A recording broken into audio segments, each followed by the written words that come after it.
हे everybody, मैं हूं Tarun Kapoor. Welcome back to edu imprints.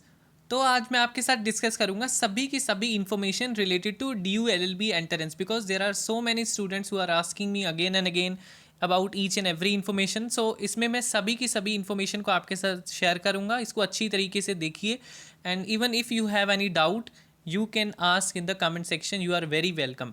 उसके बाद I will detail about you the crash course on D U L L B entrance, जो हमारे D you faculty के कुछ स्टूडेंट्स साथ में जो प्रोफेशनल्स हैं वो मिलकर इसको जूम ऐप के थ्रू आपको बेसिकली डिलीवर करेंगे इन 999। तो हम डिस्कस करते हैं, चलिए हम चलते हैं नेक्स्ट। तो सबसे पहले मैं आपके साथ डिस्कस करूंगा कि जो D U L L B entrance है वो नेशनल टेस्टिंग एजेंसी जो है वो कंडक्ट करती है, ठीक है, for admissions in 3 year L L B.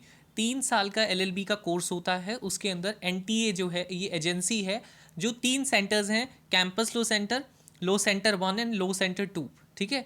उसके बाद जो एग्ज़ाम है ये नेशनल लेवल के ऊपर होता है। सभी के सभी स्टेट्स के बच्चे इसके एग्ज़ाम को दे सकते हैं। मोर देन 18 टेस्ट सेंटर्स जो हैं वो बेसिकली सेटअप करे जाते हैं। ऑनलाइन एग्ज़ाम होता है, ठीक है। और ये जो एग्ज़ाम होता है इसमें 2900 से ज़्यादा 2900 से ज़्यादा सीट्स हैं जो फिल करी जाती है इस एग्ज़ाम के थ्रू। उसके बाद ये बेसिकली हमारा सी एल सी है और ये हमारा L C one and L C two है। जो सी एल सी है वो हमारा मॉर्निंग का चलता है बेसिकली, ठीक है, जो ओल्ड बिल्डिंग है। और जो एल सी वन है वो इवनिंग कॉलेज है, जो इवनिंग कॉलेज में हम कह सकते हैं जिसकी 2 to 7 क्लासेस चल रही हैं। और जो एल सी टू है वो बेसिकली न्यू बिल्डिंग है, इसी के अंदर सुबह की मॉर्निंग का शिफ्ट लगता है। एल सी टू जिसे कहते हैं हम, वो सुबह 8 बजे से 2 बजे तक होता है और 2 बजे से 7 बजे एल सी वन हो जाता है, ठीक है। तो there are 3 centres in the Delhi University. उसके बाद ये जो एग्ज़ाम होता है ये इसमें कितने 100 क्वेश्चंस होते हैं, ठीक है, जो 4 मार्क्स का ईच होता है। दिस इज़ 4 मार्क्स ईच, ठीक है, with total 400 marks. Here you can write 400 marks. और 4 मार्क्स का होता है हर एक क्वेश्चन। और नेगेटिव मार्किंग भी होती है, ठीक है। नेगेटिव मार्किंग में आपको 1 मार्क डिडक्ट हो जाता है आपके हर एक रॉन्ग आंसर पर, मगर आप छोड़ देंगे खाली तो कुछ डिडक्ट नहीं होगा, ठीक है। So be very careful while attempting the paper. Then candidates जो भी क्लियर करते हैं D U L L B 2020 को, उनको कट ऑफ के हिसाब से, उनकी कट ऑफ जो भी आती है उसको हिसाब से उनको काउंसलिंग में बुलाया जाता है, ठीक है। देन कैंडिडेट्स जो होते हैं जब वो फॉर्म को फिल करते हैं, you have to mention the preference कि आपको पहली प्रेफरेंस में कैंपस सेंटर चाहिए या एल सी वन चाहिए या एल सी टू चाहिए, ठीक है। तो you have to mention the preference. So this is very important and later on as per your preference and as per your rank in the paper, rank को देखेंगे, आपकी preference को देखेंगे, उस हिसाब से आपको क्या मिलेगा, आपको सेंटर अलॉट होगा, ठीक है। देन उसके बाद हम देखते हैं हमारा कि देखिए जो हमारा कैंपस लो सेंटर है या हम जितनी भी हमारी लो फैकल्टी है दिल्ली यूनिवर्सिटी की, यहाँ की एल्यूमिनाई बहुत ही रिच है। चाहे कपिल सिब्बल ले लो, चाहे अरुण जेटली जी हैं, जो किरण बेदी हैं, किरण रिजिजू हैं, या हमारे ex chief justice Ranjan Gogoi हैं, and many of the supreme court जजेस presently even there in the bench from the campus law center and LC1 and LC2 from the Delhi University itself. So and the teachers are highly experienced and the students, the exposure the Delhi University provides is very much good. So they make the class worth attending. So law makes a cake walk, you can say. So उसके बाद हम visuals की बात देखेंगे। 2019 में हमारे जो campus लो centre हैं यहाँ पर लीगल कॉन्क्लेव हुई थी, जिसमें हमारी जो फॉर्मर स्पीकर हैं हमारी मीरा कुमार, श्रीमती मीरा कुमार जी आई थी। देन हमारे जो फॉर्मर फाइनेंस मिनिस्टर हैं P Chidambaram ji. Then justice Deepak Mishra was the chief justice and the last the M C Mehta was also came. So these are the important personalities that keep on coming in the Delhi faculty. The मतलब कि जो webinars होते हैं आज present days में हमारे बहुत webinars हो रहे हैं। तो एक्सपोजर जो Delhi university provides is very much different from the other universities. That's why the Delhi universities is on the first rank the providing the 3 year LLB course at very minimum cost, ठीक है। So around 5000 हमारी fees होती है, annual fees होती है। उसके अंदर आपको सभी तरह की फैसिलिटीज़ दे रही हैं। उसके अंदर आपकी एडमिशन भी है, ट्यूशन फ़ीस भी है और सभी की जो केसमेट्स हैं। उसके बाद हम देखते हैं हमारे एलिजिबिलिटी क्राइटेरिया को हम देखेंगे तो सबसे पहला जो एलिजिबिलिटी क्राइटेरिया है कि आप ग्रेजुएट हों या पोस्ट ग्रेजुएशन हो किसी भी यूनिवर्सिटीज़ से जो कि यूजीसी रिकॉग्नाइज्ड यूनिवर्सिटी है, यूनिवर्सिटी ग्रांट कमीशन। देन उसके बाद जो कैंडिडेट्स जो फाइनल ईयर के हैं, ग्रेजुएशन डिग्री कर रहे हैं, डिग्री अपनी परस्यू कर रहे हैं, वो भी अपीयर हो सकते हैं एग्ज़ाम के अंदर। देन जो कैंडिडेट्स हैं who have pass the LLB course from any university, ठीक है, कि वो एडमिशन नहीं ले सकते हैं। जिन्होंने पहले एलएलबी कर रखी है किसी भी यूनिवर्सिटीज़, वो एलिजिबल नहीं है। एंड जो भी पर्सन्स हमारे एलएलबी के अंदर पहले मान लीजिए फर्स्ट ईयर के बच्चे हैं या किसी एक्स स्टूडेंट हैं यूनिवर्सिटी के, तो वो उनको एडमिशन नहीं मिल सकता है ड्यू एलएलबी के अंदर, ठीक है, जो एलएलबी लो फैकल्टी के पहले से हैं, unless they get admission cancelled, ठीक है, जब तक उन्होंने अपना एडमिशन कैंसिल नहीं कराया है, ठीक है। सो this is very much important.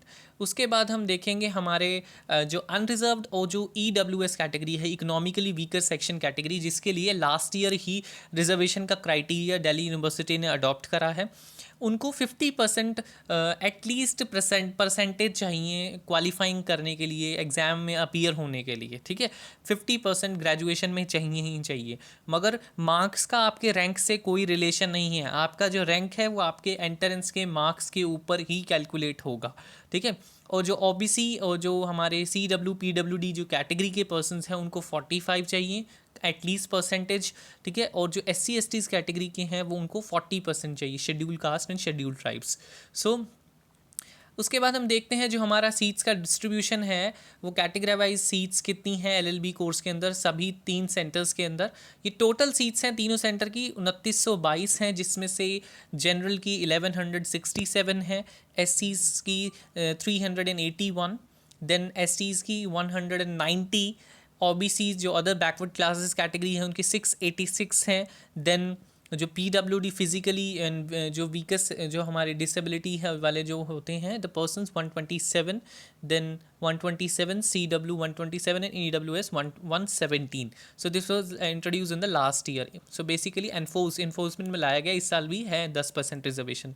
Then उसके बाद में आ जाते हैं हमारे कि हमारी फ़ीस कितनी है, ये सभी बच्चे पूछ रहे हैं। एप्लीकेशन फ़ीस जो है ये जो general category and OBC and CW की 750 है, और EWS SC STs and PWD की 300 है। सो यही थे। देन उसके बाद हमारा जो सिलेबस है ड्यू LLB एंट्रेंस का, वो बड़ा डाउट में बच्चे पूछ रहे हैं, बहुत सारे क्वेश्चंस। देन इसके अंदर 4 सेक्शंस हैं मेनली, जिसमें इंग्लिश कॉम्प्रीहेंशन सेक्शन आ जाता है। देन उसके बाद जनरल नॉलेज, बेसिकली जो स्टैटिक GK और लीग जो हमारा करंट अफेयर्स आ जाता है, ठीक है। देन एनालिटिकल एबिलिटीज़ में मैथ्स वाला एप्टीट्यूड वाला पार्ट आ जाता है। Then legal aptitude and legal awareness.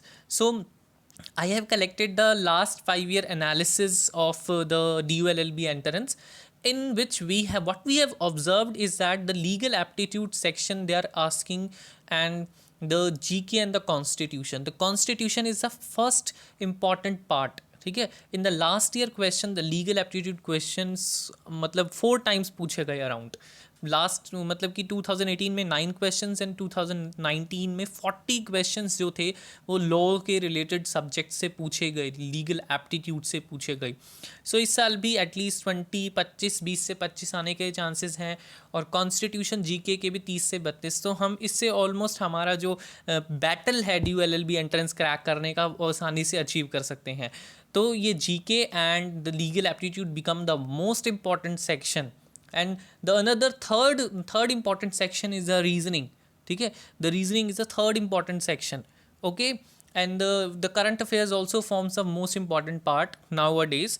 So these 4 sections I think जो अच्छी तरीके से कर लेता है, then it will be very easy for you to clear the LLB entrance, DU LLB entrance specially. Then उसके बाद हम देखते हैं जो डॉक्यूमेंट्स आपने एप्लीकेशन फिल कर रही हैं ऑनलाइन, तो आपके पास एक पासपोर्ट साइज़ फ़ोटो होनी चाहिए, ठीक है। वो हम बताएंगे कितनी चाहिए। देन स्कैन सिग्नेचर होने चाहिए। आप अपने फ़ोटो जैसे अपने प्लेन पेपर पे सिग्नेचर करके उसको मोबाइल से पिक करके भी स्कैन करके फॉर्म में फिल कर सकते हैं। देन उसके बाद जो वैलिड आपको ID प्रूफ चाहिए, चाहे आधार कार्ड हो, चाहे वोटर आइडेंटिटी कार्ड हो, पैन कार्ड हो, पासपोर्ट या ड्राइविंग लाइसेंस हो। देन उसके बाद आपको 10th का सर्टिफिकेट चाहिए, उसके ऊपर आप खुद के सिग्नेचर करेंगे, that will be called self attested as a date of birth proof. So उसके बाद आप आ जाते हैं हमारे कास्ट सर्टिफिकेट आपके पास होना चाहिए। यदि आप किसी भी कास्ट पर्टिकुलर कास्ट के अंदर रिजर्वेशन का बेनिफिट लेना चाह रहे हैं। देन उसके बाद आपका एक valid email ID and mobile number and bank details to make the online transaction of fees, ठीक है। So these are the documents requires to fill the application form specially. Then उसके बाद हम देखेंगे कि कौन से डॉक्यूमेंट्स हैं जो आपने प्रिजर्व रखने हैं अपने पास जब आप एप्लीकेशन फॉर्म को भर लेंगे, ताकि वो काउंसलिंग में बाद में वो मांगे जाते हैं बेसिकली। तो आपको प्रिंट आउट रखना है DULLB जो आपने एप्लीकेशन फॉर्म भरना है, और उसकी जो फ़ी रिसिप्ट आएगी उसकी भी कॉपी रखनी है, वो भी मांगते हैं वो, ठीक है। एंड 3 to 4 आइडेंटिकल जो फोटोग्राफ्स हैं, वो जो आपने फ़ोटो अपलोड करी है उसकी कम से कम 5-6 कॉपी कम से कम हो आपके पास, ठीक है।